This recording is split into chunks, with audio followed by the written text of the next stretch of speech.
This regular meeting, of the Detroit Lake City Council is called to order. At this time, I'd like to invite all of you to please stand and join me in reciting the Pledge of Allegiance to the flag. I pledge allegiance to the flag of the United States of America and to the republic for which it stands, one nation, under God, indivisible, with liberty and justice for all. Thank you. The first item on the agenda is the regular agenda, which is before the council, and I would entertain a motion to approve the regular agenda as printed. Mr. Mayor, I'd like to make an amendment to the regular agenda to remove item 9A from the consent agenda and move it up into the regular agenda.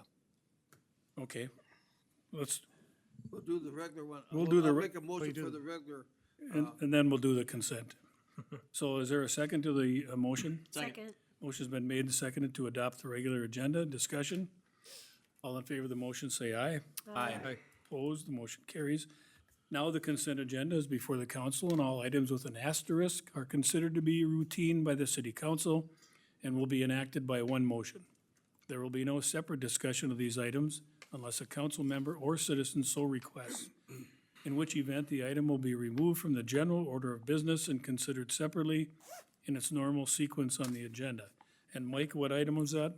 Item 9A. 9A is gonna be moved from the consent agenda, and Ron, you had it. 9H, correction, sorry. Got it? And I also have one in regards to fireworks, 6I. Okay.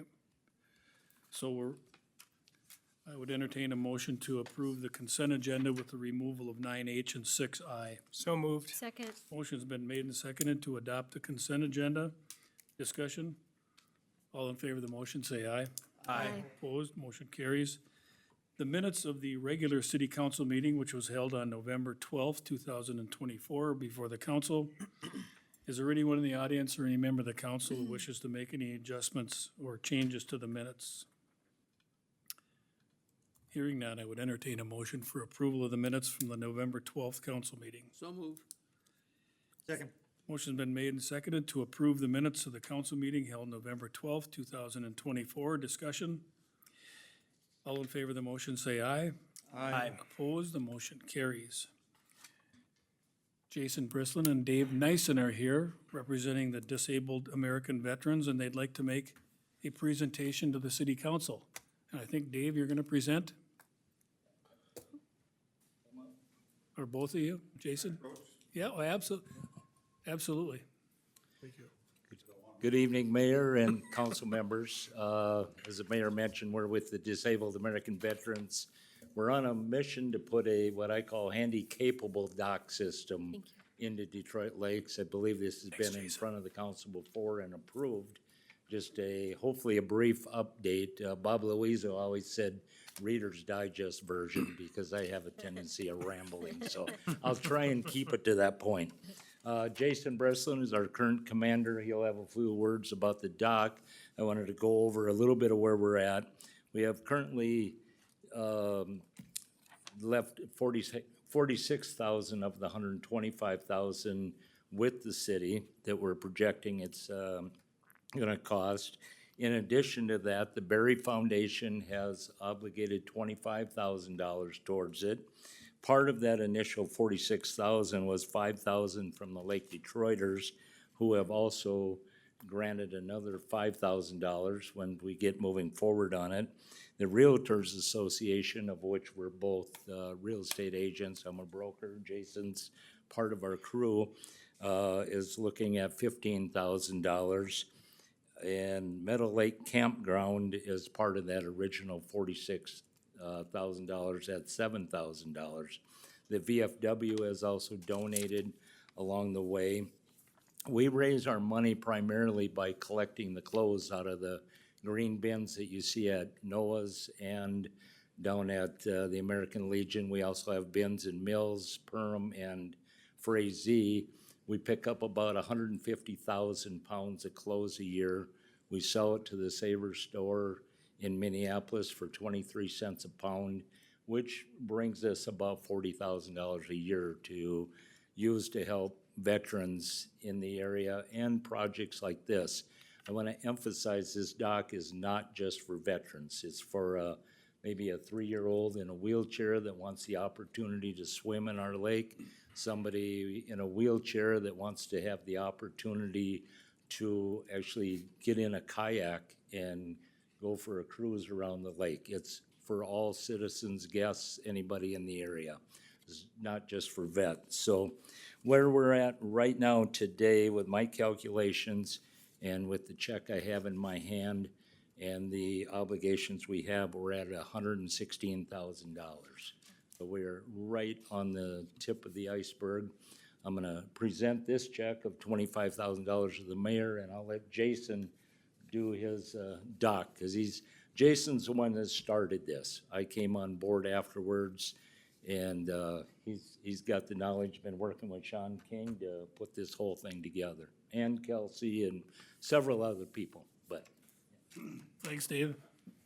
Thanks, Dave. Yeah, I just want to say the city's been great. I mean, obviously Kelsey and it's, everyone you talk to about this dock system automatically says, we're remiss for not having this already. It should be here, right? Sean's been just absolutely huge, advocate of it and helping us every step of the way. So I really can't thank him enough. And I just want to say, it's kind of like Christmas. I was at a midnight mass one time, and the preacher was telling us that St. Nicholas was the patron saint of children and sailors. And as a sailor, I could resonate because I like children better than most humans. But you think about this dock, and you think about a lot of us that are aging, our mobility's getting, a little challenged, getting on and off a boat, definitely getting on and off a kayak. It becomes more difficult. But then you take someone who's maybe lost a leg or, is born with disabilities and in a wheelchair, and you say, we can open our lake up to everyone and get these people in there, get, mom and dad while they're aging in the community, back on the pontoon and back out on the lake enjoying it with the grandchildren. So, I mean, that's really our mission with this. Once we put this $125,000 towards the dock, we're still raising money for the swim area. And we wanted to just make sure that we're dialed in, that it's every intention to have a safe handicapped swim area included with that. So, thank you. Thank you, guys. We really appreciate it, and we're looking forward to it, and thank you again.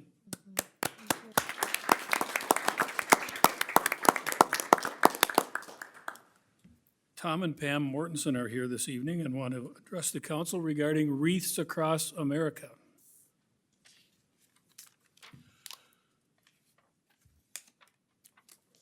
My partner in crime. Yeah, she's coming. Good evening, Mayor, City Council members, city staff, and ladies and gentlemen. Well, this is our 9th year, and I want to just tell you a little bit about the progress that I'm hearing. Number one, Detroit Lakes remains the only city in west central Minnesota that does the Wreaths Across America. 9 years ago, when Pam and I started working with the community, with organizations like the DAV and others, we were able to be one of 3,600. Now that's grown to almost 4,700 locations around the United States. Yet Detroit Lakes still remains unique in the whole western central Minnesota area.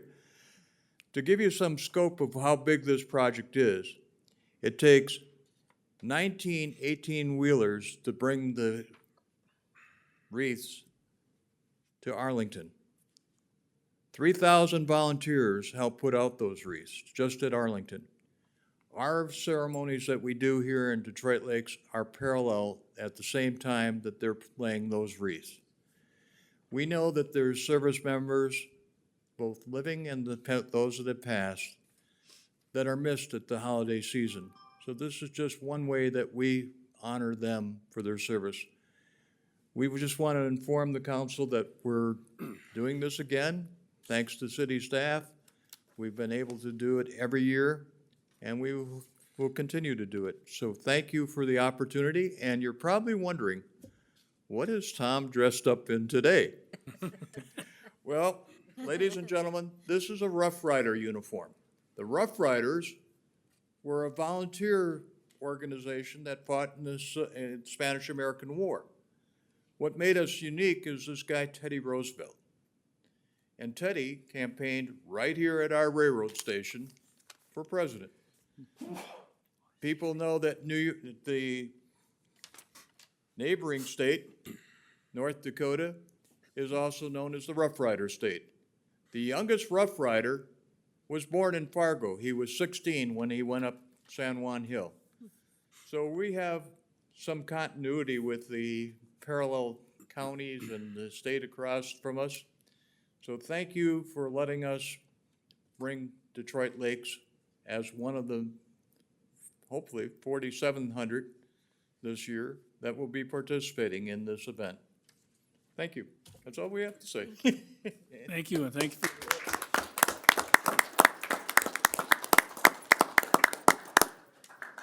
So I got to backtrack here. Dan, we should do a resolution accepting the donation from the DAV. I'm sorry. Yep, that's okay. So this is consideration to a resolution accepting a donation from the DAV for the Hattie-capable dock system in the amount of $25,000. Finance Committee reviewed this afternoon and recommends approval, and I so move. Second. Motion's been made and seconded to adopt a resolution accepting the donation from the Disabled American Veterans. Discussion? All in favor of the motion, say aye. Aye. Opposed, the motion carries. At this time, I'll adjourn the regular meeting and call to order a public hearing to receive public comments on the issuance of a wine license, 3.2 on-sale license, and a Sunday license to Wood Fire Foods LLC at 811 8th Street Southeast. Is there anyone in the audience that would like to ask any questions or has any public comment regarding those licenses? Hearing none, that public hearing is closed. And so would that be end of the liquors? Mike? Sure, Mr. Mayor, the Liquor and Gambling Committee, Control Committee met earlier this afternoon and discussed that item. And so we have for consideration to item, let's see, what is that item? 4D1. 4D1. I'm messing them all up today. 4D1, consideration to approving the issuance of a wine license, 3.2% on-sale license and a Sunday license to Wood Fire Foods LLC for 2025 at 811 8th Street Southeast, and I so move. Second. Motion's been made and seconded to approve the various licenses for the Wood Fire Foods LLC. Discussion? All in favor of the motion, say aye. Aye. Opposed? That motion carries. Without objection, I would like to skip ahead to community development items 5C and 5.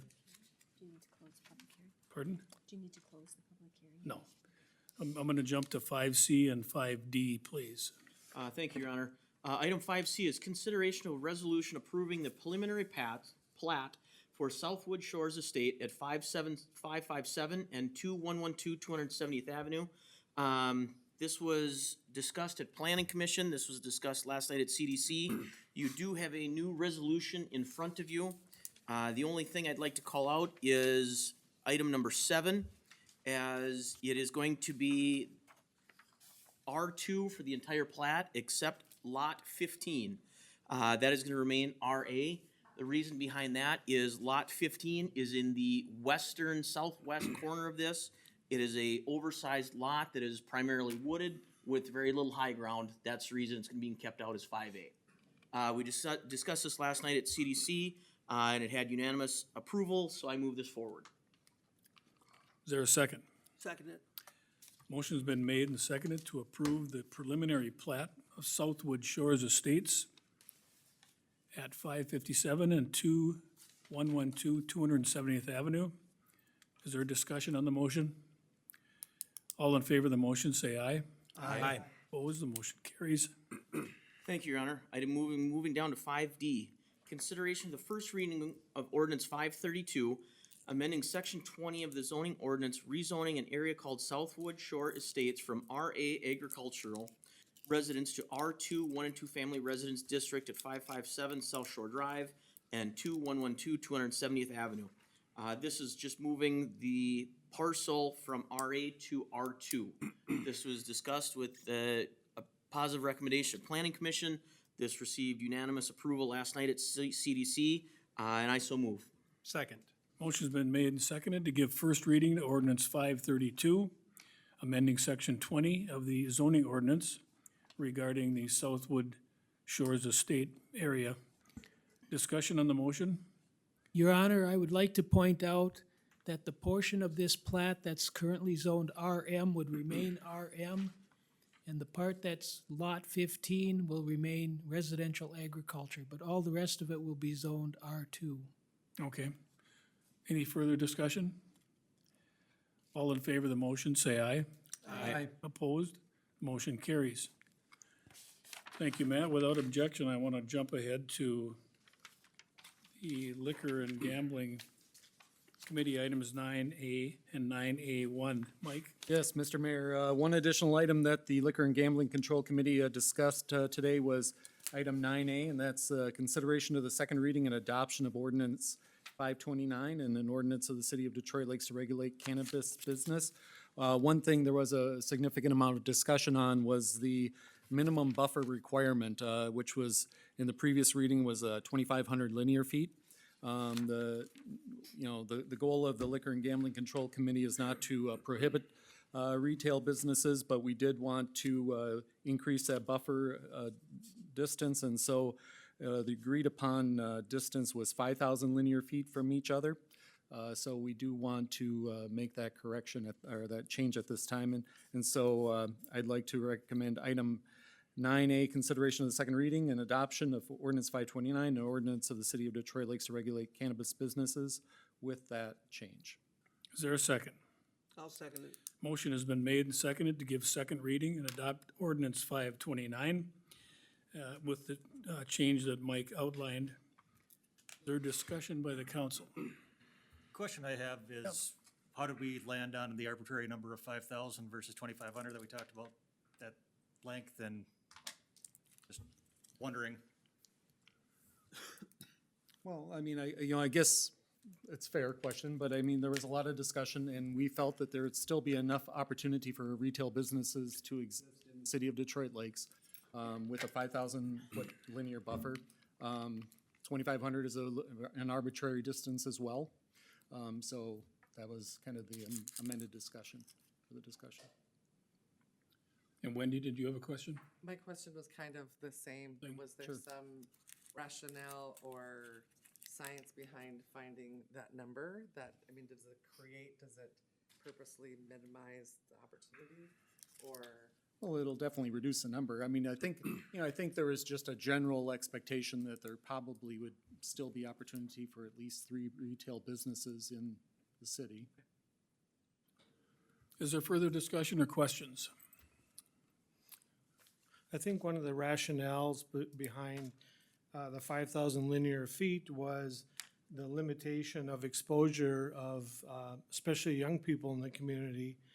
My opinion is, the more exposure in our community, the more the younger people will see this. And I think that the more exposure then promotes a sense of condoning marijuana use.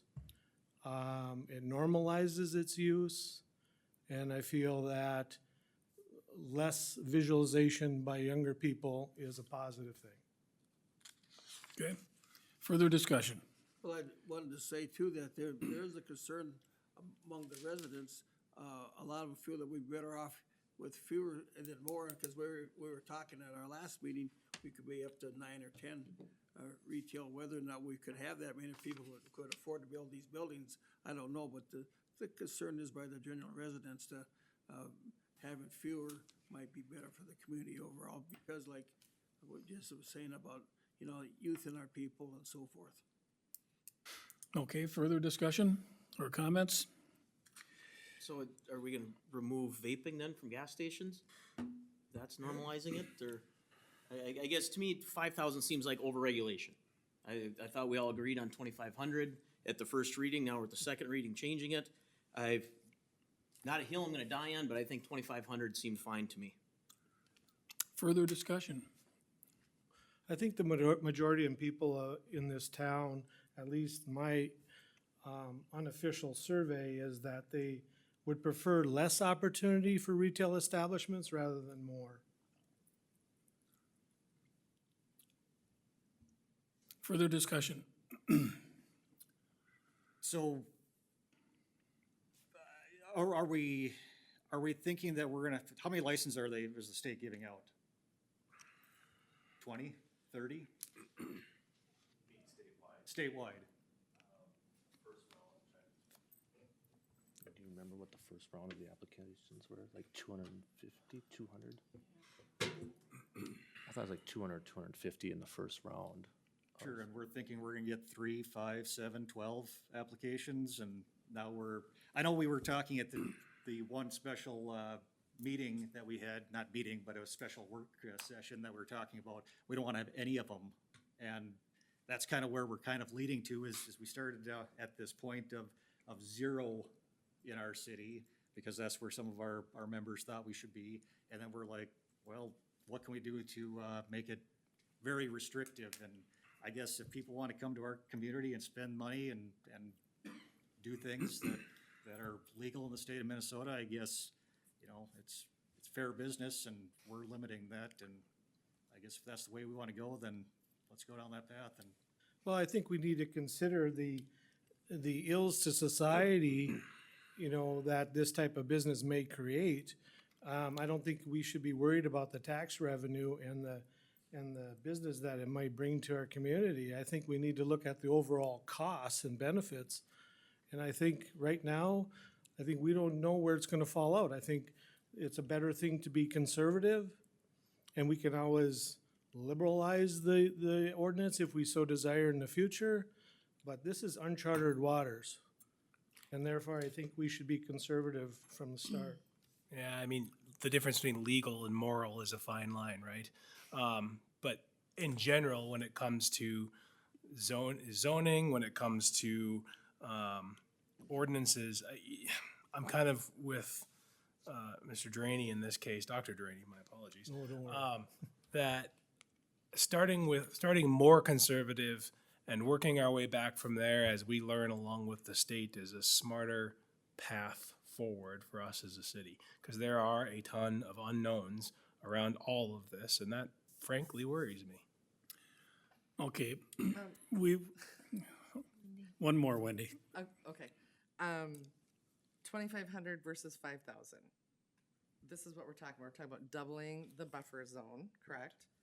In an effort to, I'm just gonna, from my understanding, is to minimize the number of retail businesses in our community. Based on, and I think Sean said it well, a legal versus a moral argument. I'm not gonna preach, but there's more damage done in this community with the use of alcohol than anything else. I've worked in corrections for 30 years, and that, you know, the comment about vaping, the comment about, I get a little leery of applying morality to our rules and how we'd come to decision. I think we all have certain standards that we want to live by, and everyone's are a little different. And so that, I guess, that's why I'm just trying to make sure that we are using some rationale that makes sense to the community. Do I want a bunch of business? I don't want 10 liquor stores in our town either. I don't want 10 of anything in our town. But I just want to go on the record with saying that, of making that statement. I've sat pretty quietly and listened, and I don't know that it's a hill I'm going to die on either, but I think we need to recognize that fact, that to demonize the business, that's where I've been probably for many, many years, you know, really afraid of it. Well, It's I'm not legal- afraid it's a to, legal option by our I'm not a, state that says sorry. it's legal and it's a business that can operate, and we want to put into place the rules around that make the most sense for our community. If 5,000 feet makes the most sense for our community in order to best serve the community, so be it. Okay, we've I- we've had a lot of these comments at, I don't know how many meetings, and it's basically gonna come down to a vote. So I don't know if we really need to belabor the discussion much further than we have so far, so. Can I make I one would comment, really like, Mayor? I would Sorry really like to interrupt. call the question. Can I make one comment? The intent is not to demonize. The intent is to use scientific data from medical literature about the negative effects. And I don't care what people say who want to sell it and want to use it, that's their choice. I'm not sitting here making a moral statement on it, but I'm using scientific medical evidence from people who have in-depth knowledge about marijuana use and especially the effects on adolescents. And the more we make it available, we know that with alcohol. Why did they change it from 18-year-old drinking age to 21? Because more younger people were having access to alcohol. The same thing with this. And the psychological effects, we talked about this at the committee level. The psychological effects on, especially on adolescents, is more pronounced than on adults. And when it comes to increase in schizophrenia, increase in depression, increase in other mental health disorders. And so I don't understand, I don't get it, why we're so interested in having so much access. Okay, I want to say one thing too. Mr. Boki made a statement about vaping. And Mayo Clinic ran a report that we've had a number of high school students in the state of Minnesota. We had 2 out of the Fargo-Moorhead area that had to have lung transplants because of vaping. And Mayo Clinic said that a young student vaping for 2 years is more dangerous than an adult smoking a package of cigarettes for the next 40 years, every day for 40 years. So that's how we're talking about vaping. I wish we wouldn't have vaping either, but it's all about helping our young people so we'll get them hooked on a bad habit. okay, well, I'm gonna call the question. Thank you. Charlie, what is the vote here with, Has been made to adopt the ordinance as amended with 5,000-foot buffer between, since we didn't have another motion to adopt it as is, we can just vote on that motion. If that motion fails, then we can make a different motion. and is it a simple majority? Yes. All right. All in favor of the motion, say aye. Aye. Opposed? The motion carries. Thank So- you. So, Mr. Mayor, we also have item 9A1, which is part of that. Right. Consideration to approving the summary of ordinance 529. So I have, I move for approval, consideration to approving the summary of ordinance 529, an ordinance of the city of Detroit Lakes to regulate cannabis business, and I so move. Is there, motion has been made and seconded to approve a publication of a summary of ordinance 529, regulating cannabis businesses.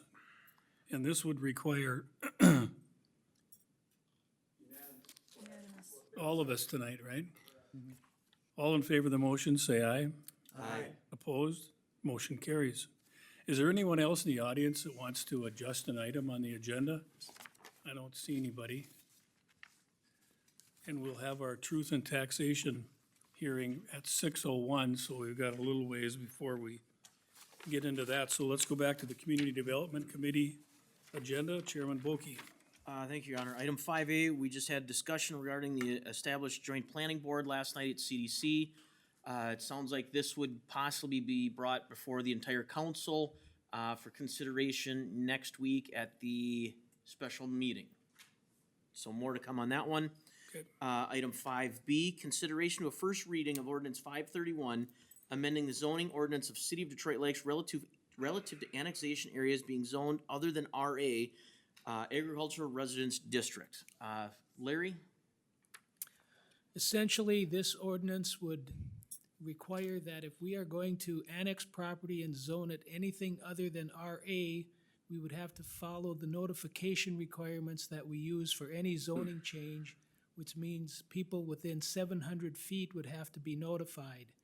If we are annexing property without that change, with typical RA zoning, then we would just follow the notification requirement for annexations, which is to notify the abutting property owners.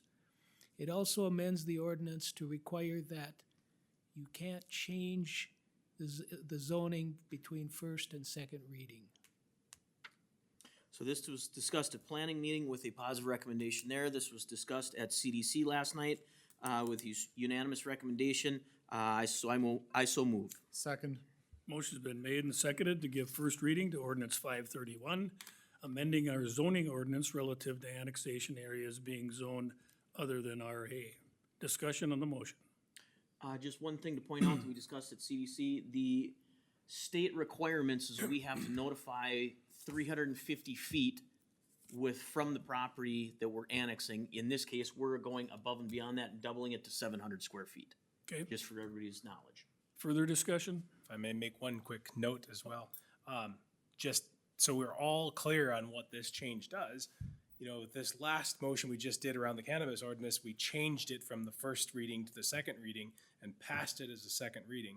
If we pass this for zoning changes that happen as part of annexation, if we were to make the same change in a second reading, that would now become a first reading and trigger all those processes again. Okay, further discussion? All in favor of the motion, say aye. Aye. Opposed, motion carries, and first reading of ordinance 532 is given. Thank you, Your Honor. Jumping down to 5E, consideration of the first reading of ordinance number 533 to amending the zoning ordinance of the city of DL relative to the amount of signage on a commercial property. Mr. Remen, I'm gonna turn this over to you, please. This amendment would allow businesses that have frontage on more than one street to have 150% of the allowable signage on their property. So for example, if you're on a corner lot, you would be able to have 100% of your signage in the front of your building, plus you would be allowed another 50% of signage that you could put on the side of your building, so that you would have exposure to your property on both of the streets that you front on. If you front on 3 streets, you still only get the additional 50%, and you have to decide how you want to allocate that. You can't have more than 100% of your signage on one side. So basically, you can't front-load everything and put 150% of the signage allowed on the front of your building. You have to spread it out. Okay, This was discussed at Planning Commission, that passed there. This was discussed last night at CDC to a 2-to-1 vote, so I move this forward. Second.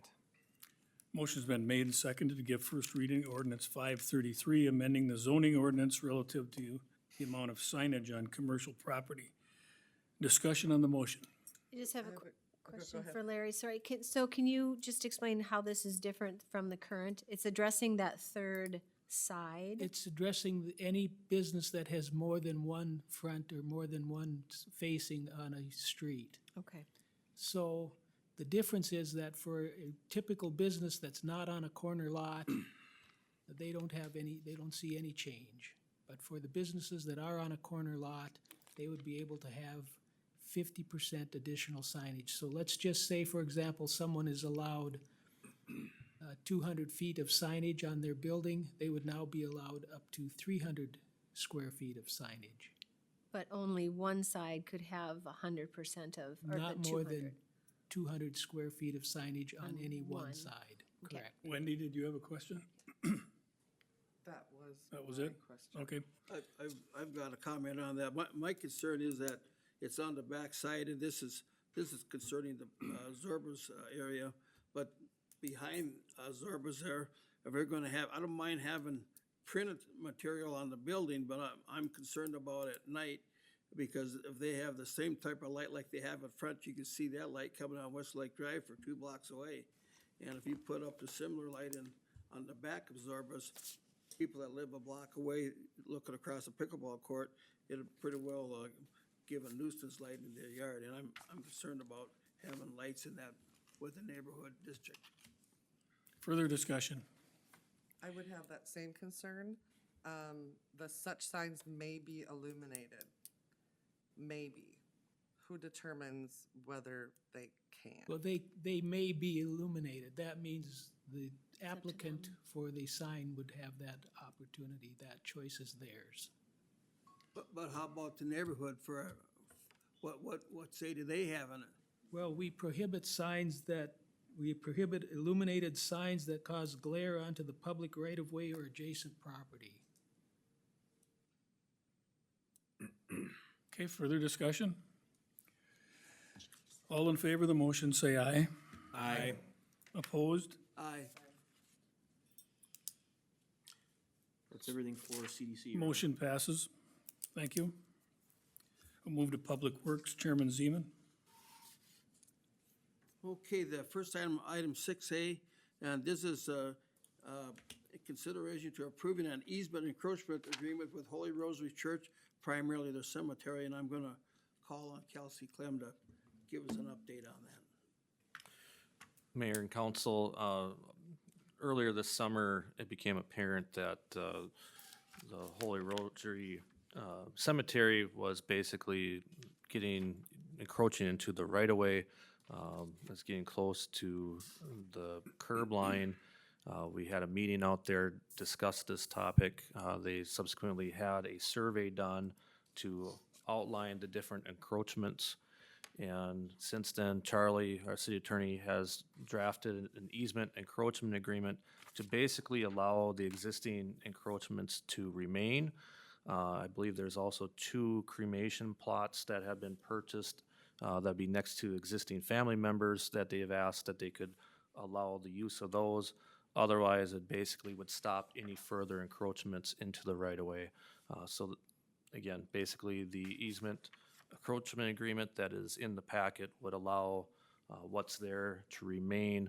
It does require them to indemnify the city and insure the city, and heaven forbid, if we ever needed anything for utilities, to have to relocate if necessary. Okay, the committee reviewed this last night, and I make a motion to go ahead and approve the easement encroachment agreement with Holy Rosary Church. Second. Motion's been made and seconded to adopt an easement encroachment agreement with Holy Rosary Church. Discussion? All in favor of the motion, say aye. Aye. Opposed, motion carries. Okay, next item is item B, consideration to approving an agreement to remedy drainage obstructions with Thomas and Barbara Thompson. I'm gonna call on John Pratt to give us an update on that project. Defer to. Whoa.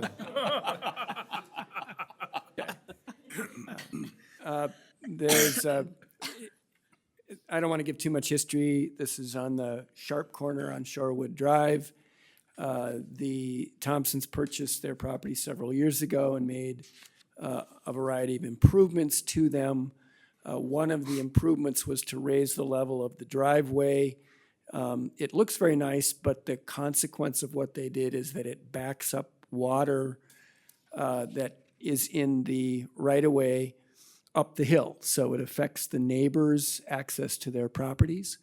So over the course of the last 6 to 8 months, we have had the Thompsons do an engineering study, prepare a fix to that problem. This is an agreement which incorporates their own engineer's recommendations. I would also give some credit to our city engineer because he piped in on some of those recommendations. And it's going to require the Thompsons to make drainage improvements to eliminate that problem. And they have to do so by May 1st of 2025, because of course it took some time to negotiate this agreement. The Thompsons have already approved this agreement and signed it, and I'm asking the city council to approve it from the perspective of the city. Okay, thank you, Mr. Ramstead. Also, to make clear, there's all these expenses will be paid by the Thompson family.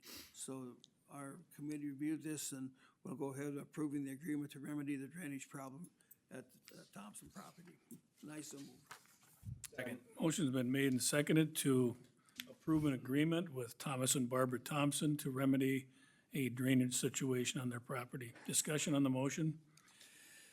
All in favor of the motion, say aye. Aye. Opposed? Motion carries. Okay, the next item is item C. It's a consideration to accepting bids for the Heartland Trail, Trailhead Project and awarding the contract to Haug Incorporated. I'm gonna call on John Pratt to give us a quick review of that.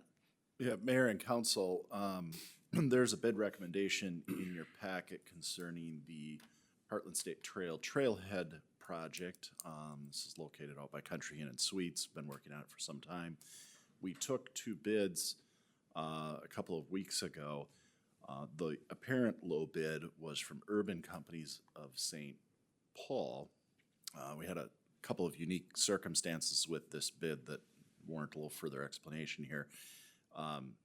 This was a federally funded project which incorporates what's called a DBE goal, or disadvantaged business goal. In other words, contractors obligated to attempt to incorporate disadvantaged businesses as subcontractors or suppliers into the project as part of the federal regulations.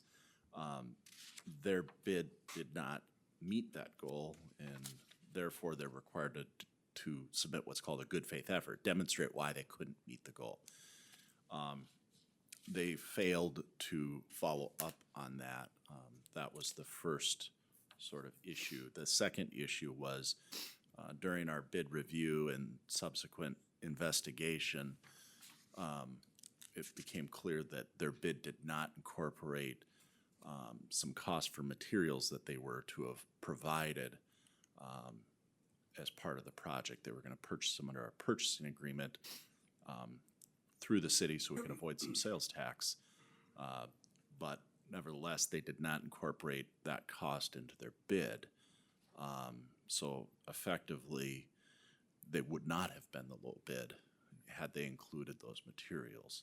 So we kind of had two things going on there. The reality is the first more or less nullifies the bid. It becomes a non-responsible bid, and MnDOT would not allow us to award it because it did not follow up on the various DBE requirements that were required. So that leaves us with our second low bid, which was submitted from Haug of Detroit Lakes. Haug's bid was only $10,000 more than what Urban Company's apparent bid was. So we're recommending awarding the bid to Haug in the amount of $457,000. Well, thank you, John. As John said, we reviewed this yesterday, and the committee reviewed this also. And I'm going to go ahead and recommend that we accept the bids from Haugs for this project, and I so move. Motion's been made and seconded to accept the bid from Haug Incorporated for the Heartland Trail Trailhead Project. Discussion? All in favor of the motion, say aye. Aye. Opposed? Motion carries. Next item is item D. This is consideration of resolution authorizing the execution of agency agreement with the Commissioner of Transportation for the Heartland Trailhead Project. I'm going to have Kelsey Clem give us a review on this and tell us about how this is going to be paid for. Mayor and council, this is related to the Heartland Trailhead project we were just discussing.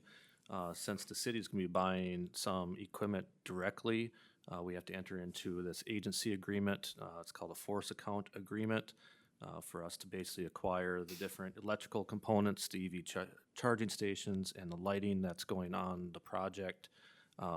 Again, the federal funding on this is 80%, 80-20 split. Locally is our 20% match. Okay, and with that, the committee reviewed this, and I so move that we go ahead and execute with this agency for this project, and I so move. Second. Motion's been made and seconded to adopt a resolution authorizing entering into an agency agreement with Commissioner of Transportation for the Heartland Trailhead Project. Discussion? All in favor of the motion, say aye. Aye. Opposed? Motion carries. Okay, the next one, item E, is consideration to a resolution authorizing preliminary engineering report for Westlake Drive Phase 3. And as you know, we've had 2 other phases. Now we're going to go from the Legion Club up to the Pavilion. I'm going to call on John Pratt to give us a review on that. The mayor and council, I mean, fairly routine action here of just authorizing the preparation of the report. Of course, we have to have a preliminary engineering report anytime we're planning to use special assessments as part of the financing mechanisms for a project, and we do plan to utilize special assessments for the Westlake Drive Phase 3 project. So we wanted to get authorization to begin that. I would note that it may be some time before we actually finalize that report and have the hearing, but wanted to take the step this evening. Okay, the committee did review this project, and I so move that we go ahead and authorize the preliminary engineering report for this project for Westlake Drive Phase 3, and I so move. Second. Motion's been made and seconded to adopt a resolution authorizing a preliminary engineering report for Westlake Drive Phase 3. Discussion? All in favor of the motion, say aye. Aye. Opposed? The motion carries. Okay, next item, item F, that's consideration to a resolution authorizing preliminary engineering report for Shorewood Drive as well. John, you want to give us an update on that?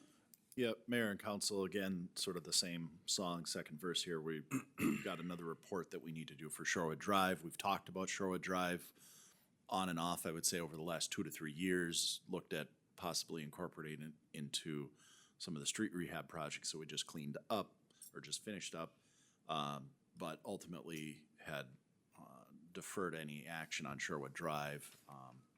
It's getting to the point that we probably need to look at that. The roadway's deteriorating rather quickly at this point, so we wanted to study it and bring forth some recommendations and then ultimately get to a hearing on that. Okay, and John, now you figured, oh, this wouldn't be a full reclamation, it would be a partial. Well, it will be, right now, I think our position, and we'll examine some of these options, I guess, is, or I think what we're gonna bring forward is probably a full-depth reclamation, similar to what we did on some of the other streets around town this summer, where we're grinding up that pavement in its entirety, regrading it, putting a new surface on it, in contrast to, say, an overlay, which we're not gonna recommend. I can tell you that, it's a little too far gone for that. But we'll touch on, there has been some interest from property owners about something more than a full depth reclamation, something more along the line of a full reconstruction with curb and gutter and things like that. For various reasons, I think that's gonna be challenging to do at this point in time. So we'll touch on that in the report. Okay, thank you, John. The Public Work Committee reviewed this project, and I so move that we go ahead with the authorizing the preliminary engineering report then. Second. Motion's been made and seconded to adopt a resolution authorizing a preliminary engineering report for Shorewood Drive. Discussion on the motion. All in favor of the motion, say aye. Aye. Opposed? Motion carries. Okay, the next item, we're gonna have John give us a city engineering report for how we ended up the season and moving forward into January and February and so forth. So John, I'll turn it back to you. Certainly. Council, yeah, things are starting to wind down, obviously, from a construction standpoint, but we have plenty going on in the way of design and getting things moving for future projects. You know, starting off with project number 3 there, Southwood Shore Estates. I, along with some other city staff, are gonna be meeting with the developer here in the next week or so to discuss the first phase of the Shorewood, or the Southwood Shore Estates project. That's the plat you just approved this evening, and how that project is gonna unfold. I think the indications are right now that that would be a project for next year. Moving along, number 5, the water tower. We have official action on the water tower at this point. Maybe you've heard it, maybe you haven't, but they have commenced the pile driving activities. So they're working on driving the test piles right now. Once we get through that testing phase and establish the driving plan, they'll continue with, it's roughly 115 piles at about 80 feet into the ground. So there'll be a couple weeks worth of pounding up there, but underway. Outside of that, we discussed the Heartland Trail project and awarded that bid tonight. Forest Street, we continue to work on that design, again, project for next year. Westlake Drive, there is a fair amount of activity going on with that project between myself and city staff and county staff, trying to sort of solidify the project scope and some of the options and things like that so that we can hustle the design along. We have to complete the plans and specs for that in their entirety by the early part of May. So we have very little time to sort of push this together, but we've made some really good progress here as of lately, but more to come on that in the coming month or two. Nothing to update you on for the DMRA legacy grant, so any questions? Okay, thank you, John. I'd like to make a motion that we go ahead and approve our engineer's report for the month. I so move. Second. Motion's been made and seconded to approve the city engineer's monthly project status report. Discussion? All in favor of the motion, say aye. Aye. Opposed, motion carries. Okay, and I have, one more. I've got, item I from the consent agenda. I'm gonna have Kyle, you wanna come up to the front there, meet you and tell us what you wanna do here, but basically, we originally had a firework, display set up for doing it just on February 8th, and we're gonna do it also on February 22nd. We're gonna have two separate fireworks, and they're both are gonna start, from 7 PM at dusk to, 8 PM. And, do you have anything else you wanna say on that as far as, going along with the fireworks and so forth? Well, today I went into the sheriff's department and got our. Sorry, I'm very nervous. I got the was it the boat Maury permit? I didn't know that they could only take checks and not debit. Millennial problem here. I didn't mean to only put the 22nd on the original. I had thought that I was only gonna do one show, but then everybody else told me I should probably do two shows like we normally did. And, well, in the previous years, I wasn't against it, it's just more fundraising and looking what we have and how, I wanna do what the sponsors want and not what, it just became, sorry. It'll be similar to what we've had in the past years then, so. Yep,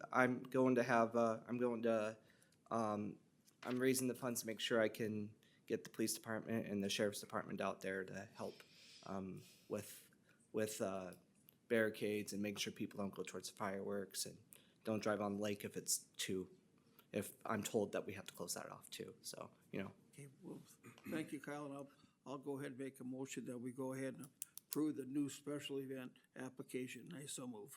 Second. Motion's been made and seconded to approve a special event application for Propel DL for frozen fireworks on February 8th and 22nd, right? Yes, that's the dates. Discussion on the motion. All in favor of the motion, say aye. Aye. Opposed, motion carries. Thank you, Kyle. That'll be all, Yana. All right, move to the Finance Committee, and at some point here, Dan, we might have to interrupt and jump back to the Truth and Taxation hearing. So go ahead and get started. I'll start and get through these and see All how right. far we can get. Okay. Item A is consideration of approving personnel policy updates. I'll take a stab at this, and if anybody has any objections to what I said in the document that's up here in red line. Basically, our HR department has gone through the policies and procedures manual and wants some updates done. Basically, it's some things about notifying your supervisor of absences. It aligns our sick leave and time off pay, aligns that with the ESST rules and regulations that were updated. It also talks about work hours, time to, and so forth, and then also notifying the employer of injuries or illnesses that would cause workers' comp claims, to do that in a timely fashion. Did I do it okay? All right, so Finance Committee reviewed the consideration of approving the personnel policy updates, recommends approval, and I so move. Second.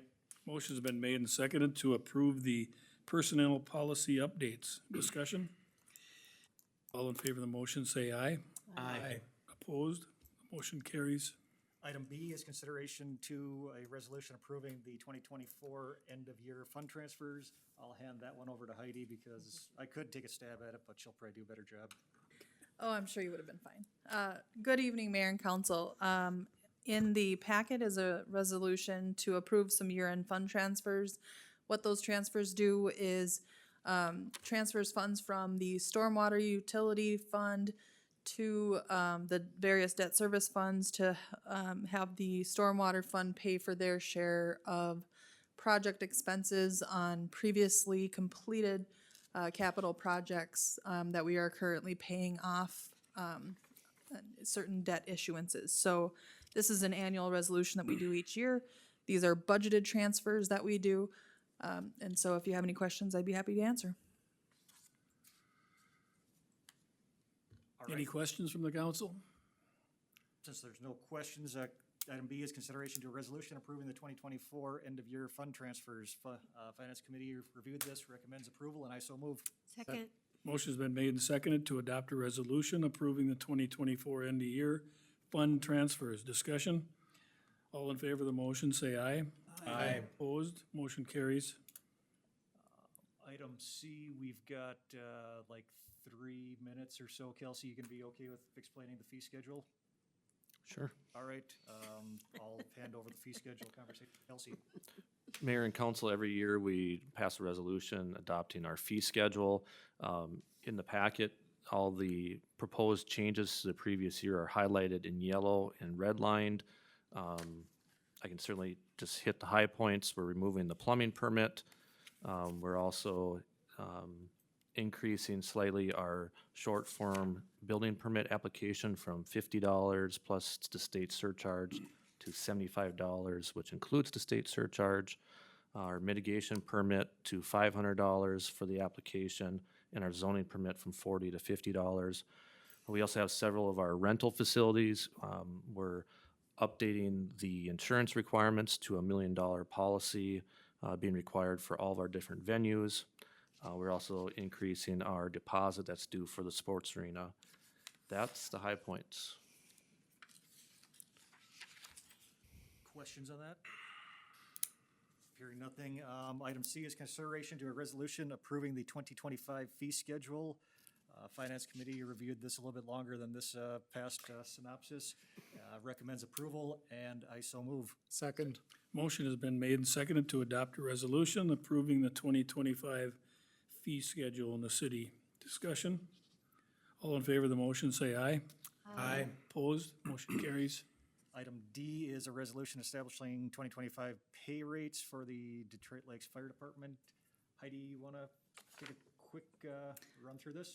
Certainly. Mayor and council, the resolution you have in your packet is updating the fire department pay rates for 2025. The only real change in the resolution is we added some fire standby pay for the officers who will be on weekend standby. The rate is $3.18 per hour for each weekend hour on standby. And those weekend hours include the hours from Friday at 5:00 p.m. to Monday at 8 a.m. That additional funding was included in the budget for 2025. And again, that is really the only change other than updating our sort of our justification of us remaining a volunteer fire department further up in the resolution. So if there are any questions, I would be happy to answer those. Any questions for Heidi? Item D is consideration to a resolution establishing 2025 pay rates for the Detroit Lakes Fire Department. Finance Committee reviewed this, recommends approval, and I so move. Second. Motion's been made and seconded to adopt a resolution establishing the 2025 pay rates for the Detroit Lakes Fire Department. Discussion? All in favor of the motion, say aye. Aye. Opposed? Motion carries. So Dan, I think I'll have to stop you there because in just a few seconds here, we're gonna open up a public discussion about the 2025 budget and tax levy. And it's now 6:01, so Dan, go ahead. Let's see here. I guess I would just turn this over to Heidi for our Truth and Taxation meeting. Yes, good evening, Mayor and Council and citizens. This evening is the opportunity for the city, for me to do a presentation on our 2025 budget and tax levy, and then also for citizens to make comment on the proposed budget and levy. So we'll kind of get right into it. I've added a couple of slides this year just to give you a little bit more information about how everything works. So just kind of first off, a few property tax terms that you might hear, might not be familiar with, and might want to know.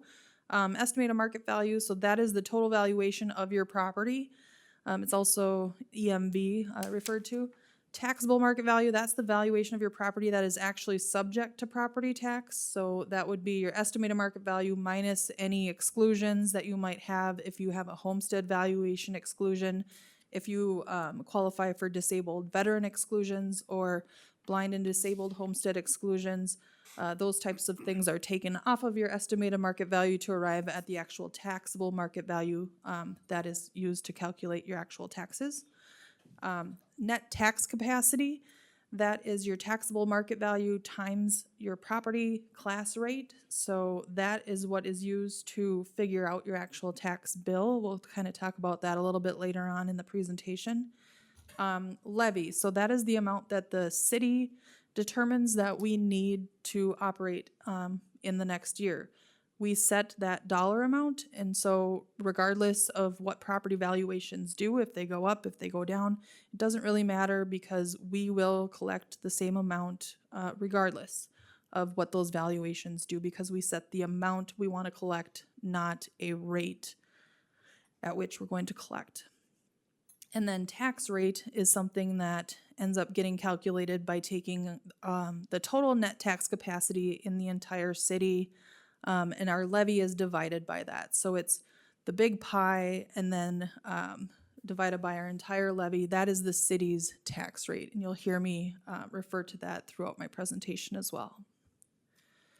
So just an overview of Minnesota's property tax system. On January 1st of any given year, the assessor determines what your property value is for the following year's taxes.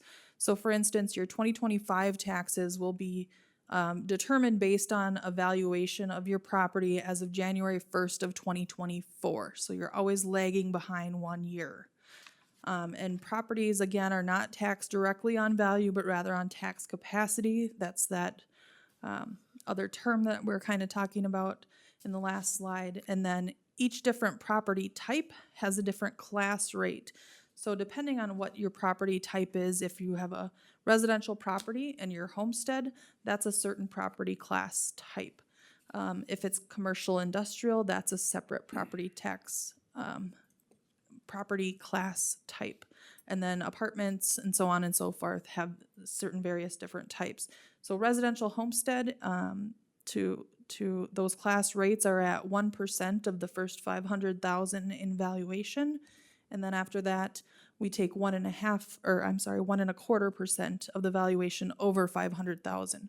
So if your property is valued under 500,000, it's always 1% of that valuation. If it's over, then your tax capacity number accumulates at a higher rate.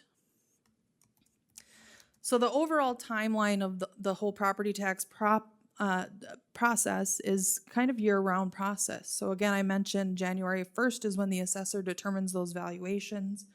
March or April, those valuation notices are sent by the county to every property owner. And then in April or May, somewhere around there, is when the local board of appeal holds their meeting, and that is the time when property owners can say, hey, I don't agree. I don't agree with that valuation. That doesn't make sense for my property for A, B, C reasons.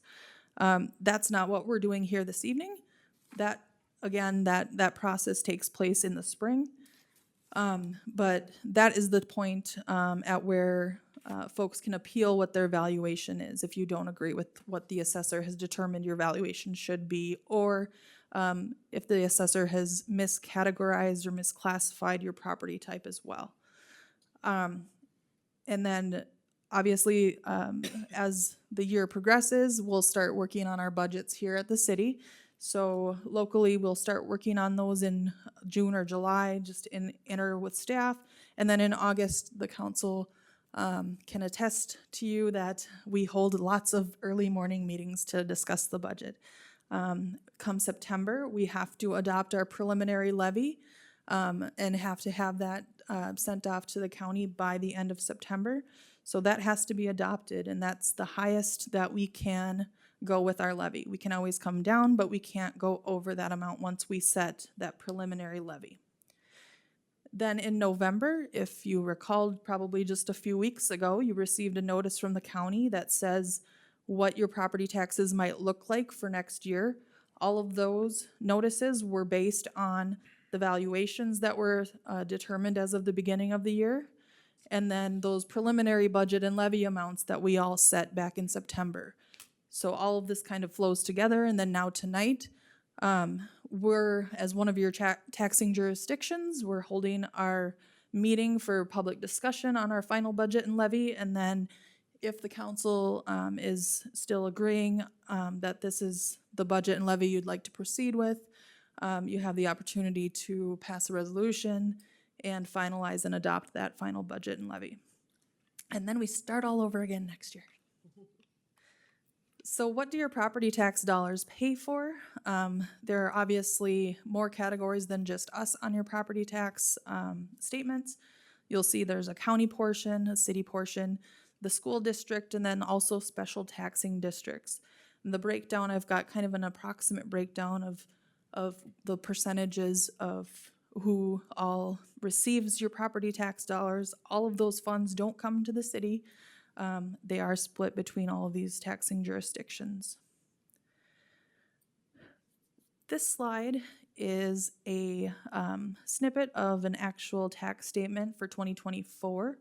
So you'll notice in the upper right-hand part of the screen, there is a comparison of valuations from 2023 to 2024. And then there's also some information about that homestead exclusion. So if you have your property homesteaded and it is under a certain dollar amount in value, you get a portion of that value excluded from being taxed. That changed a bit this year, and I'll talk about that in my next slide. But then after you remove that exclusion, you arrive at that taxable market value. Right below that, on this tax statement, it shows what your property is classified as. This property is a residential homestead. And then down further, you'll see the various different taxing jurisdictions and then how much each is going to collect from their property taxes. And then down in the lower left-hand side, there is more information on special assessments and things like that. So the homestead exclusion is something that was enacted several years ago.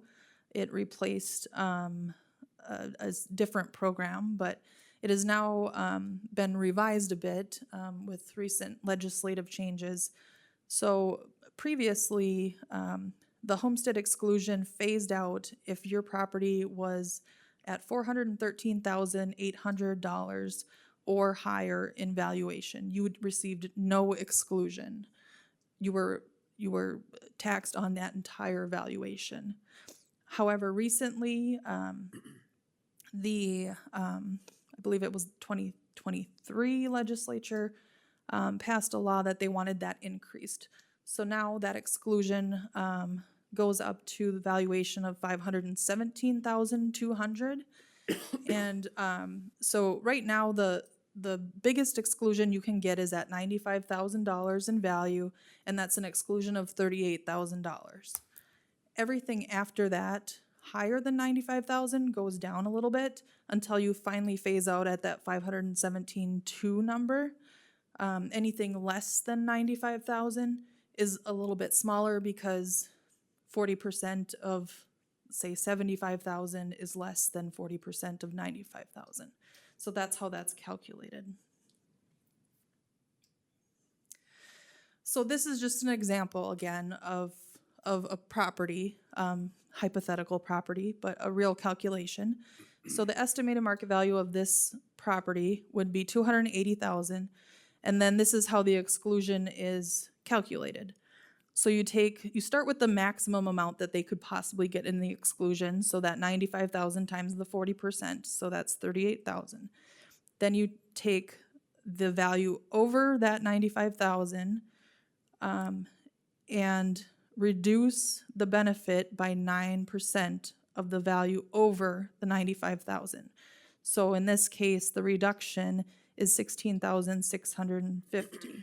So the final exclusion amount is the $38,000 minus the $16,650. So this property that was originally valued at, or that is valued at $280,000, receives an exclusion of $21,350. So they're actually being taxed on a valuation of $258,650.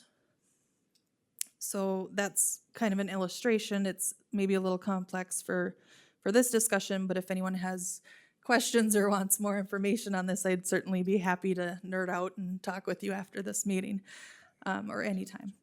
But we also talked about that class rate. So net tax capacity is what we're actually taxed on. So we'll take that taxable market value, and since that is below that $500,000 amount, I'm looking at a residential homestead property. I'm just assuming that that's what this is in this calculation. And 1% of that is, we arrive at the net tax capacity of 2,587. So that's kind of what, how that calculation works to arrive at your net tax capacity for your property. So this is the city's overall net tax capacity over the past several years. You can see we have grown pretty substantially. Certainly over the last couple of years, we had some very significant increases in valuation. This past year was about 6%. The 2 prior years to that were about 15% overall, so very significant.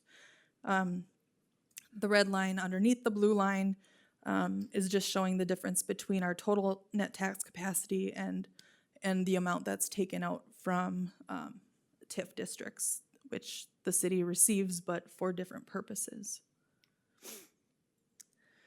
So we'll kind of move on a little bit from that side of it and look at our actual budget. So what is in our 2025 budget? So we went through many meetings, discussed a lot of different things, and then came out with this budget for 2025. So the major factors in our 2025 budget, the library received a grant from the Minnesota Department of Education for $749,999, so just under $750,000. But that's a matching grant, right? So we have to fund the other half of that grant. And what that grant will do, it'll fund replacement and repair of the library roof, well, not replacement, but repair of the library roof, some exterior rehab, and then a lot of interior updates to the library that would then allow the library to be more ADA accessible, would update the elevator that right now you can't fit like a wheelchair type of thing in there to access the other levels. It would just give a lot of updates to that. So we're planning to fund the local share of that grant via several years, but this is kind of our first bite at that. So we've added $40,000 into the budget for 2025 to help start paying for that. We also included $10,000 for the Marshmallow Foundation's building fund. They are looking to do some improvements to their building. They're trying to purchase, or they are purchasing their building. The city uses the Marshmallow Foundation for animal control in the city, and so as a partner with them, we felt, or the council felt it necessary to help with some of their funding for that project. The food pantry also came to the council and requested that the city fund some of their operating costs. So between the city and the county, we are funding their operating costs. The city's portion of that is $15,706. It's a slight increase from last year's funding. A couple other major things. We do have a new police officer position in this budget. That adds about $115,000 to the budget. We've got a new deputy chief position in the police department. That would be really repurposing, not repurposing, but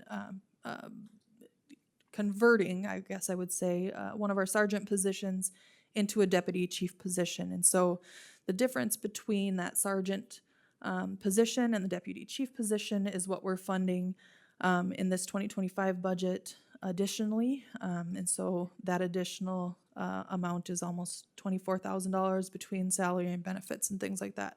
All of those police changes are being funded with one-time public safety aid. So we received an allocation from the state of Minnesota in December of 2023. Again, from 2023 legislation, for some one-time public safety aid that can be used toward police and fire items. And so we are sort of trickling some of those funds down for some of these purposes. We did have a decrease in some of our revenues, so franchise fees and license and permit fees, just trying to be nice and conservative on that side of things and not try to overestimate what we might be receiving in, because if that revenue doesn't come in and we fall short, it does have to come from somewhere. So the levy does have to increase on the other side to make up for those items if they don't come in. We also increased our debt levy for the new public works facility. That was kind of our last large jump that we needed to do to get to where we need to do to service that debt for the new facility up there on North Tower Road. And then we also did our second sort of bite at the street rehab project debt for the various, I always kind of call it chickenpox project that we did this last summer, where we did several different overlays and full depth reclamation type projects around the city this summer. So those things added a lot to our debt, but we also had a lot of debt that we paid off, and that fell off of our levy. So really the net impact to our debt levy was only an increase of $6,000. So that was managed quite well. The timing worked out very well there. We did have some capital equipment levy increases, so just the costs of, equipment and things don't tend to go down, and the need is still there for, streets, parks, police, IT and admin type of expenses, so we did bump that up a little bit. And then we also have settled contracts through next year with all of the city's unions that include a 3% wage increase and some health insurance increases as well. So all of those factors are kind of the major items included in the 2025 budget. This is really probably difficult to see, if not impossible, but again, I'll have this entire presentation online if you'd like to look at it a little bit more in depth. This is really showing a summary of all of the revenues and then all of the expenditures in the general fund for the city. And then we actually don't show a balanced budget this year because we are using some of those one-time public safety aids, which are in our fund balance already. So we're going to use some fund balance to pay for some of those things. So the revenue side is a little less than the expenditure side, but that's done purposefully so that we can use down some of those funds that we received back in 2023. I just put this in here because, again, we're using some of that fund balance. We have a policy that we would like our general fund balance somewhere between 35 and 50% of the next year's expenditures. At the end of last year, we were at 49.21%, so right within that level. We do still have a few of those funds that we would like to expend, kind of sitting there in our checkbook. So once we use those, that percentage may come down a little bit, but is still going to be well within that range that our policy calls for, which is really important for us to stick there because that is something that when we go to issue debt, the rating agencies look at that very heavily and look very favorably upon us when we have, real healthy fund balance amounts. So another item that we don't probably talk about enough is the electric utility and the liquor funds and their contributions toward lowering property taxes in Detroit Lakes. So the electric utility makes a payment in lieu of taxes.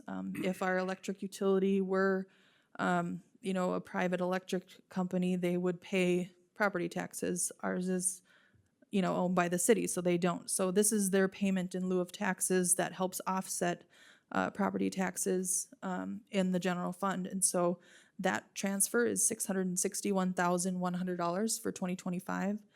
The liquor fund also makes a transfer to the general fund, some for operating and then a bit for a DLCCC capital fund contribution. That was an agreement entered upon last year.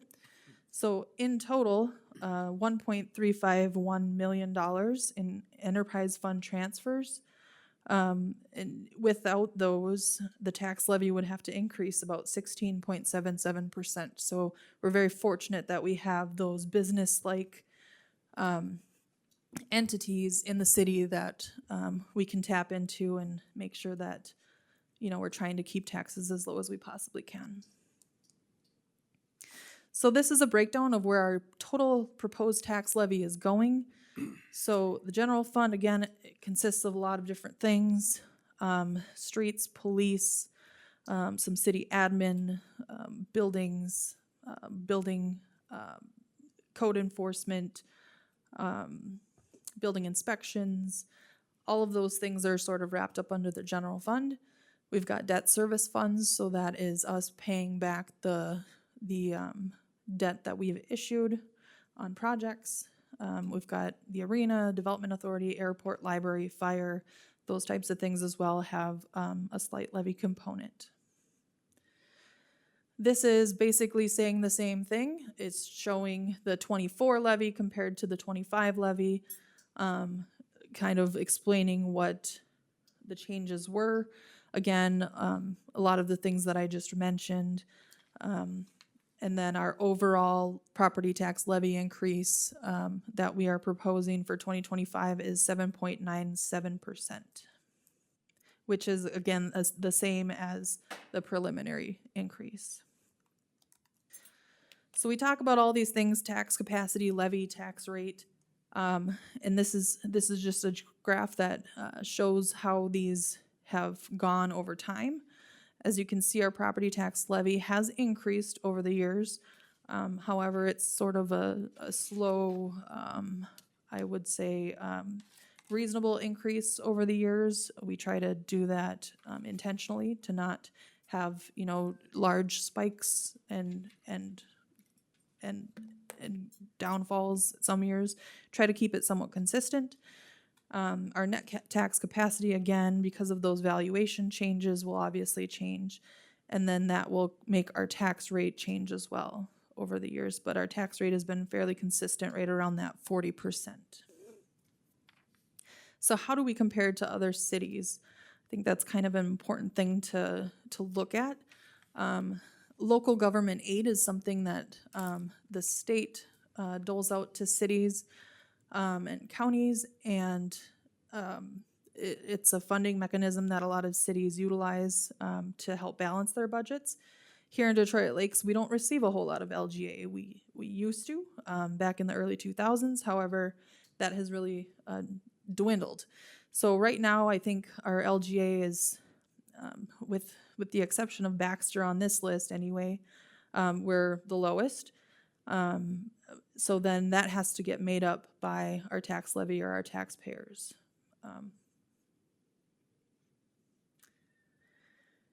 And then comparing tax rates from cities to city, I do have our Detroit Lakes 23 tax rate on there, that 40.34 level, that's the yellow bar. The green bar is our 24 tax rate, so that's for this year's taxes. And then the pink is our estimated 25, so our tax rate is increasing slightly, and that's because our levy is increasing at a slightly higher rate than our overall property values increased, so that makes our rate go up slightly, but not the full 7% that we're increasing our levy. So the big question, what does that mean for your property taxes? Will they increase, right? The answer is maybe.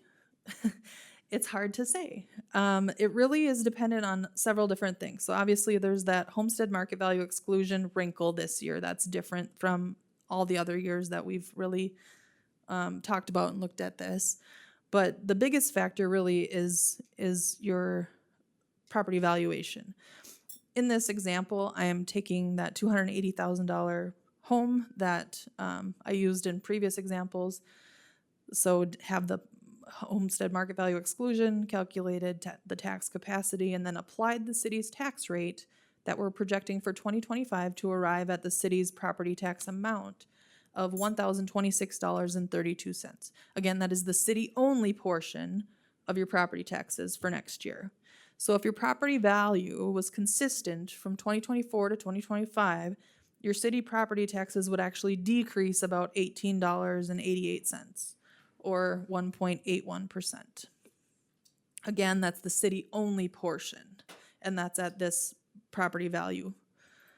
I did look at several other scenarios and options and real-life examples of properties in Detroit Lakes, and I saw a range from anywhere from a decrease of about 5 or 6% in their city property taxes to an increase of about 22% in their city property taxes. It really depends on what your valuation did and whether or not you get that homestead exclusion.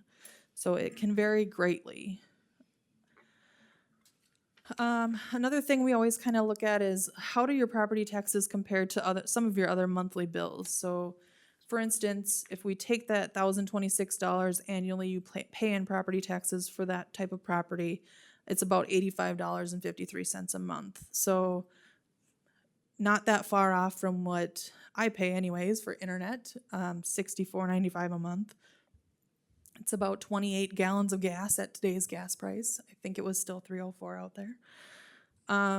If you're doing a live streaming TV or cable TV service, it's at least, I think, $79 or at least $75, somewhere around there. So right in that same ballpark. And then, a phone that can vary wildly, but I just threw in a number of about $60. So if you think about all of the services you get from the city, that $85.53 doesn't seem, to me anyway, like it's too bad of a deal. On the commercial industrial property tax side, I just grabbed a valuation of $500,000. There's really no rhyme or reason to that. Just to illustrate kind of the different calculation of that type of property. So on the city side, again, tax capacity for this type of property, it's only the first $150,000 in value is at 1.5%, not that 1%. So commercial industrial properties are taxed at a higher rate than residential homestead properties.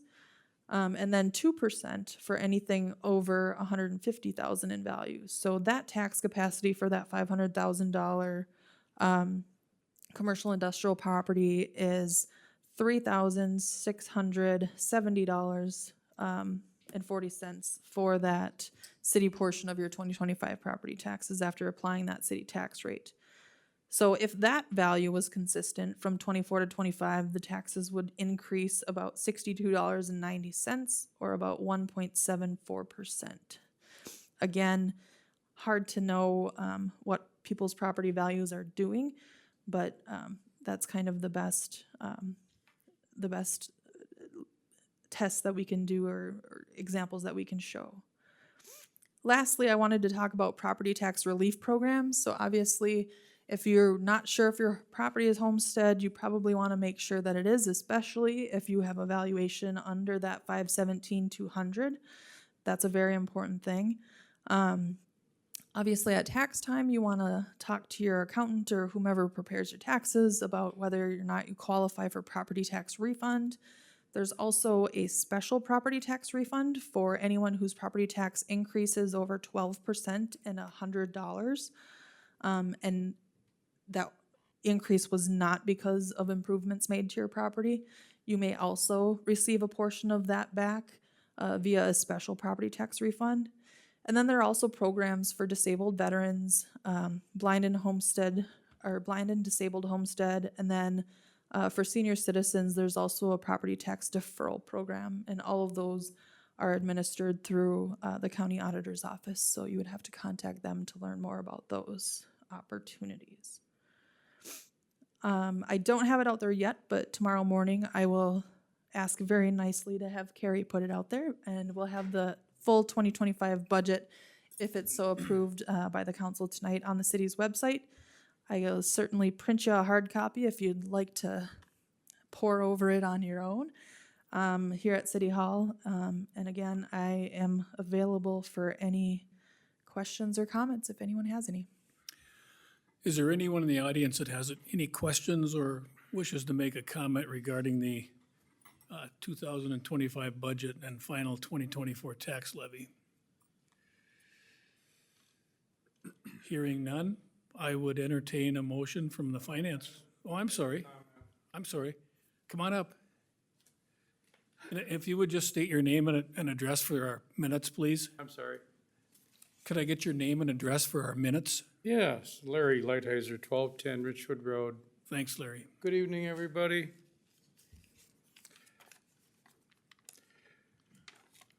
Well, that all sounded good. My property taxes are gonna go up 8%.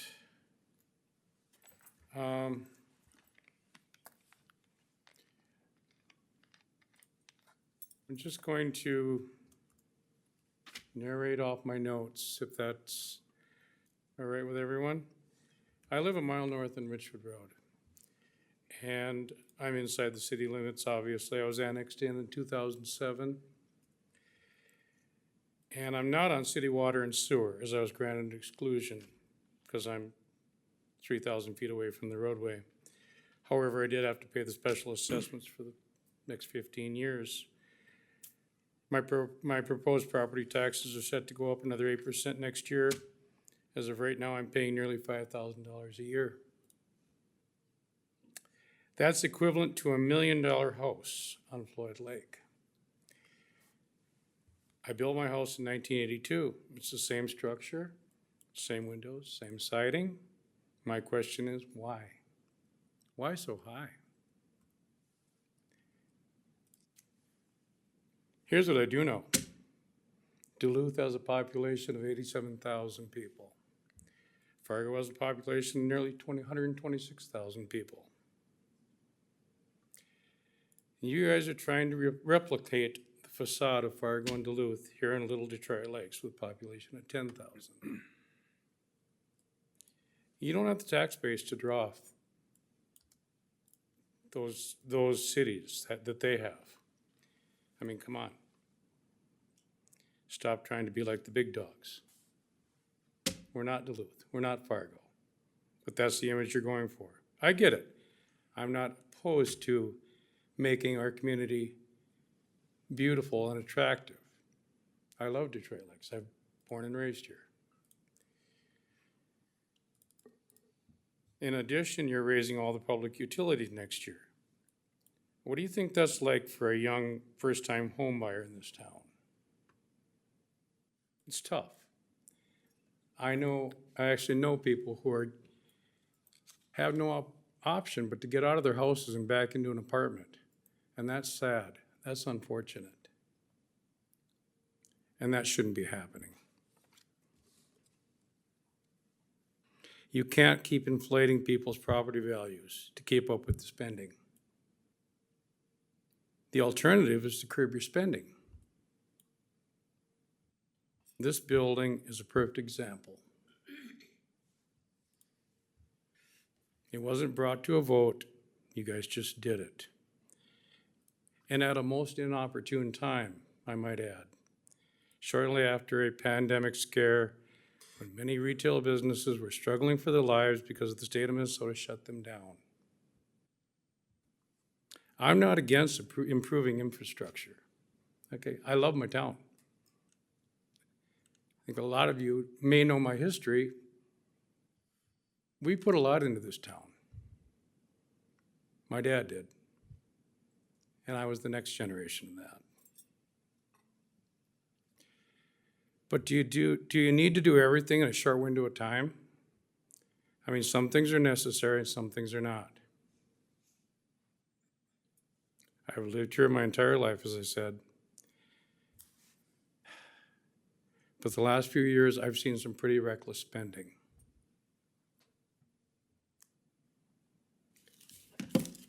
This is the Detroit Lakes paper from last March. This is 5 columns of delinquent property taxes. Why is that? Why is that happening?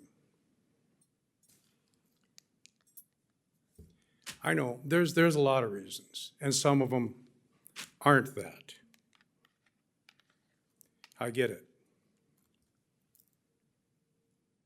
But one of the primary reasons is reckless spending. at all levels, not just here, from the top down.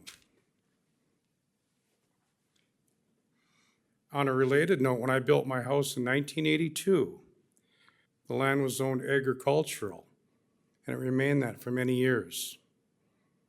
Around 5 years ago, I discovered that my zoning had been changed to light industrial.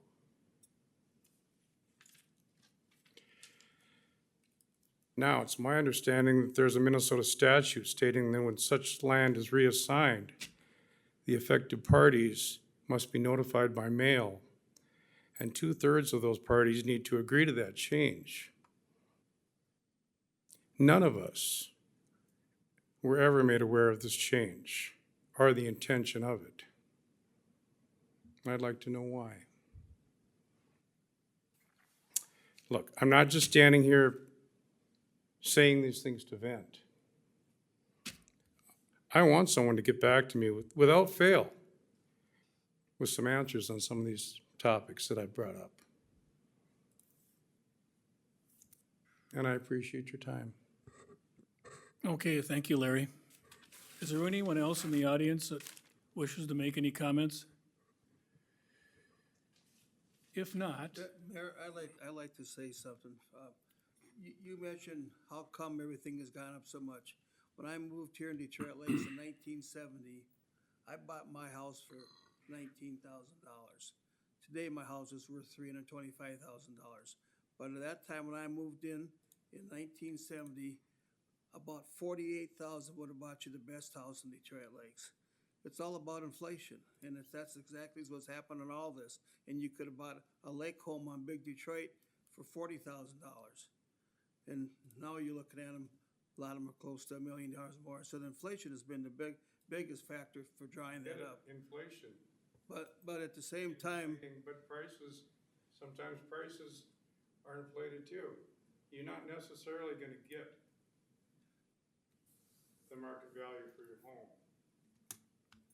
But they're taxed. okay, well, we need to wrap this up, so thank you again, Larry, for your comments, and I'm gonna call on Dan for a resolution. So the resolution here is consideration to a resolution adopting the final 2025 budget and final 2024 tax levy collectible in 2025. I believe the final rate is 7.97%. We spent quite a bit of time this summer going through the budget line by line, trying to figure out a way to come up with a agreeable number to pay for city services and our debt services. And Finance Committee reviewed this multiple times, and I reviewed it again this afternoon, recommends approval, and I so move.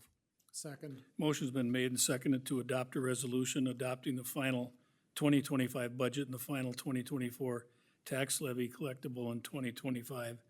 Further discussion by the council? All in favor of the motion, say aye. Aye. Opposed? Motion carries. We also have item C2, Dan. C2 is consideration to a resolution granting the city council consent for final taxes payable 2025 for the HRA levy, and I believe that's a half, or it's up to $120,000, correct, for the HRA levy? And that was reviewed this summer, reviewed in September, reviewed again I guess this afternoon at the Finance Committee meeting. Finance Committee recommends approval, and I so move. second, Motion's been made and seconded to adopt a resolution granting city council consent for final taxes payable for the 2025 HRA levy. Discussion? All in favor of the motion, say aye. Aye. Opposed, the motion carries. And with that, Dan, if we could resume the Finance Committee agenda. Yes, we left off at item E, which is consideration to the first reading of ordinance 534, repealing city code for the old local sales tax for the police department. Do you want me to take a swing at it? Go ahead. I can give it to you too. Go ahead, Kelsey. Oh, Mayor and Council, so last year, the council passed a resolution to suspend the sales tax that was put in place for the police department because basically the collections had been achieved for what was needed to pay off that facility. However, we never did repeal the actual ordinance that is still on the books, so while collections stopped, the ordinance still needs to be repealed, so that is action 7E, is to repeal the existing city code. Thank you, Kelsey. So item E is consideration to the first reading of ordinance 534, repealing city code for the old local sales tax for the police department. Finance Committee reviewed this, recommends approval, and I so move. Second. Motion's been made and seconded to give first reading to ordinance 534, repealing the old sales tax for the police department. Discussion? All in favor of the motion, say aye. Aye. Opposed? The motion carries. First reading of ordinance 534 is given. Item F is consideration to the first reading of ordinance 535 for the new local sales tax for the pavilion and park improvements. Basically, this is a ordinance that we need to pass because of the process for the sales tax that was voted upon and agreed to or passed the general referendum. We need to take action now to be able to give the state of Minnesota Department of Revenue notice that we are going to start collecting this tax. And that would happen starting April 1st, 2025 and that tax will stay in place until the pavilion project is completed and or the debt is. It's a max of 12 years or 17.3 million is the max of what can be collected. And the only thing else I'd add is we have a special council meeting scheduled for next Tuesday at 4 o'clock to do second reading on this ordinance if first reading passes. So that long and rambling piece that I provided, wrapped up by Kelsey. Finance Committee reviewed this recommendation and recommends approval, and I so move. Second. Motion's been made and seconded to give first reading to ordinance 535 for the new local option sales tax for the pavilion and park improvements. Discussion on the motion? All in favor of the motion, say aye. Aye. Opposed, the motion carries. Item G is consideration to a first reading of ordinance 530. I'll hand that over to Kelsey because she did a much better job than me. Mayor and council, we talked about this a little bit during the budget sessions. Basically, the recommendation from staff is to repeal our plumber license requirements. Basically, the feeling is it's redundant to what the state already requires. The state requires plumbers to be licensed, they also require them to be bonded, and basically the city is just doing the same process. So the ordinance does a few things. It amends chapter 402, which is our sewer code, basically how it relates to having licensed plumbers connect to the city sanitary sewer. They still have to be licensed, they just don't have to be a city-issued license. We also are amending section 403, dealing with our water utility, again, dealing with service connections. It's actually not related to the plumbing thing, but we're also updating our section about water meter nodes. We've changed the different water meter nodes that we have now to radio read meters. So that clarifies that language. And then basically that whole Chapter 605 requiring that additional licensure in the city is repealed for plumbing. So with that being said, consideration to the first reading of ordinance 530, amending city code chapters 402 sewer use code, 403 water utility regulations, and 605 plumbers. I guess Finance Committee reviewed this, recommends approval, and I so move. Second. Motion's been made and seconded to give first reading of ordinance 530, which amends section 402, 403, and 605. Discussion on the motion. All in favor of the motion, say aye. Aye. Opposed, that motion carries. First reading of ordinance 530 is given. Item H is regarding a playground donation from the Boys and Girls Club. I'll give that to Kelsey to handle. Mayor and council, as you're aware, the Boys and Girls Club did a fundraiser a couple years ago to construct the new park next to their facility. Just a reminder, that is a city park. It's Crowshire Park. They are requesting that they would donate the park back to the city, the park improvements back to the city for basically insurance purposes. So then the city's liability and property coverage would then cover those park improvements. So item H is consideration to accepting the playground donation from the Boys and Girls Club. Finance Committee reviewed this afternoon and recommends approval, and I so move. Second. Motion's been made and seconded to accept the playground donation from the Boys and Girls Club. Discussion on the motion. All in favor of the motion, say aye. Aye. Opposed, that motion carries. Anything else, Dan? I hope not. And since, Dan, this is your last regular meeting, I have a plaque I'd like to present to you in appreciation for your years of service, and I want to read it. And it says, Dan Josephson, 8 years Alderman, Ward 3, January 1st, 2017 through December 31st, 2024.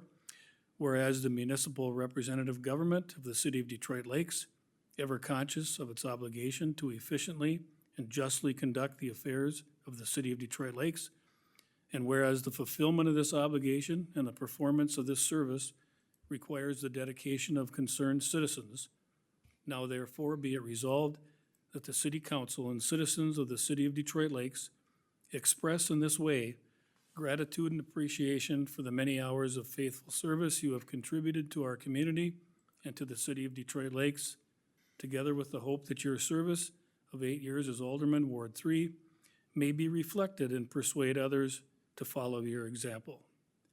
So, Dan, I'd like to present this to you. Thank you. Thank you.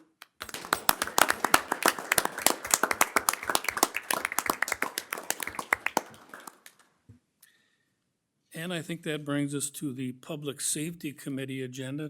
Chairwoman Spry. Thank you. We have one item on the Public Safety Committee, 8A, consideration to a resolution supporting Clay County's effort to establish a psychiatric residential treatment facility. And I am going to hand this to Kelsey to review for the council. Yep, Mayor and Council, Clay County reached out to the city of Detroit Lakes along with several other regional cities and counties in the area, asking if we would be willing to adopt a resolution in support of their efforts to seek state funding to remodel part of their juvenile detention center into an 18-bed psychiatric residential treatment facility. I believe that's targeted for juveniles, which if you read through the resolution, it has some numbers in there as far as how many of these slots are available statewide and the shortage that there is. And basically the resolution is not any type of commitment to funding, just an acceptance that there is a shortage and our support in their efforts to provide more beds and slots in our area. Thank you. So do I need to we make a would need a motion? motion, Wendy? Huh? Okay. Yeah. Let's see, I lost my. Thank you. Consideration, let's see, nope. Sorry.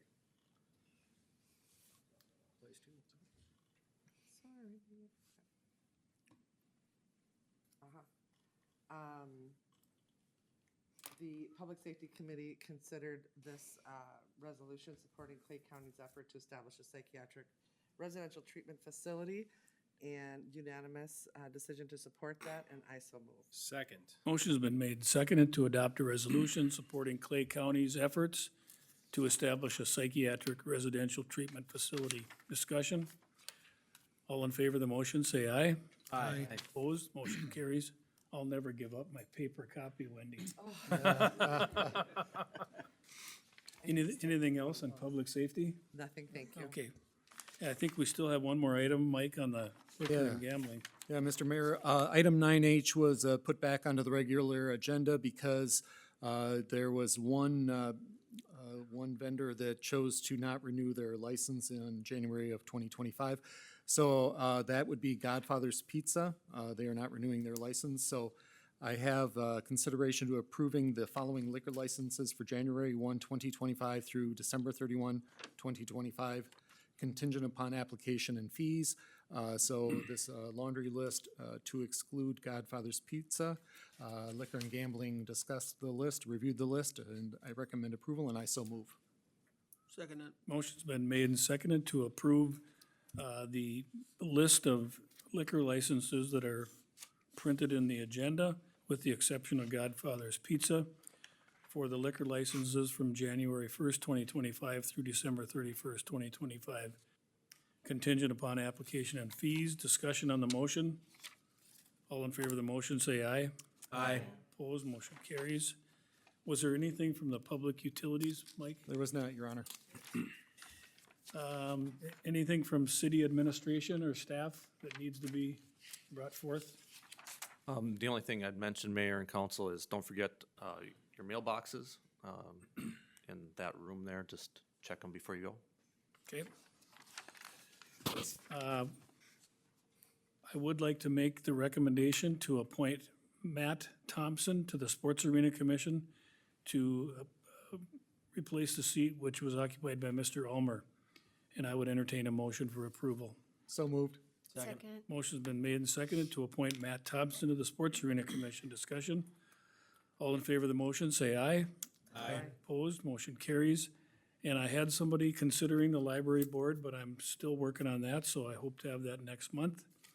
A couple of announcements. The Elected Leaders Institute with the League of Minnesota Cities is coming up throughout February. And if you can let Carrie know if you're interested in attending. The Coalition of Greater Minnesota Cities Legislative Action Day at the Capitol is February 12th. If you're interested, again, let Carrie know. The League of Minnesota's City Day on the Hill is March 6, 2025. Again, let Carrie know if you're interested in attending.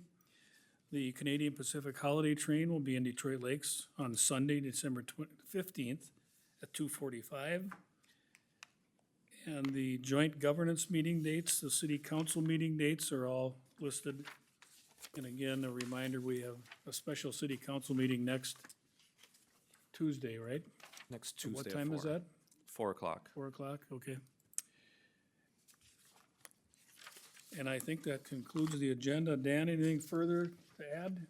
Nope, just thank you to Ward 3 for 8 years of ability to serve you guys. Thanks for the staff for making things easy to be up here and make decisions. Thanks to the rest of the council. Tried not to keep the national politics and the anger and rage and some of those things that we've seen at times in other people's municipalities and counties. Try to keep that at bay, but thanks for the opportunity. I'll miss it all. Thanks, Dan. Thank you, Dan. Wendy? Nothing. Ron? I just want to give a thank you to Sean King. We just had an open house at the Public Works Building on Tower Road, and we had a great turnout. But Sean and his staff has been so busy through this whole project. We've got a beautiful building, but he's the one that led the charge on that. And thank you very much, Sean. Jackie? Anything further? Just really quickly, I wanted to publicly thank Public Works and Public Utilities for helping with the Parade of Lights, lighting the town Christmas tree. It does really add holiday cheer to for all of us, so thank you. Oh, and the PD too. PD helping on the parade, leading it. Matt? Thank you, Dan, for your leadership. Mike? Nothing. John? Okay, you gonna make it to the hockey game? No, No? it's already gonna start here in 5 minutes. Is it in town though? No, Crookston. Oh, it is in Crookston, okay. Well, yeah. Yeah, you're not gonna make it. The business of this council has come to a conclusion. The meeting's adjourned.